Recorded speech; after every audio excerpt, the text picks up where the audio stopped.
Alors on a étudié un autre mécanisme qui sera parfaitement adapté pour que l'horloge fonctionne dans de bonnes conditions à plus ou moins 10 secondes tous les 100 000 siècles.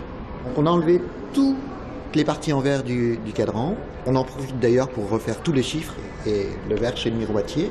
Le compte à rebours est lancé avant le retour de l'horloge de la gare Saint-Paul à Lyon. Une horloge du 19e siècle restaurée dans les années 40, mais qui avait cessé de fonctionner depuis 2008.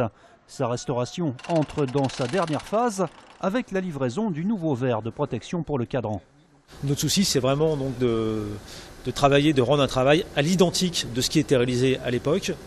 Et si on peut l'améliorer un petit peu, notamment au niveau du sablage, on applique une couche de vernis qui permet que le verre soit protégé dans le temps, qu'il évite les salissures.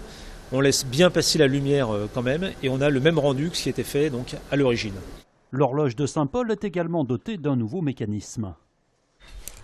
La particularité de ce nouveau mécanisme, c'est de ne faire aucun bruit grâce à un système de roues en téflon ici, et qui divise la force motrice pour entraîner des aiguilles très lourdes, équilibrées, et très longues aussi, puisque le cadran fait quand même 2,10 m de diamètre, l'aiguille des minutes 1 mètre.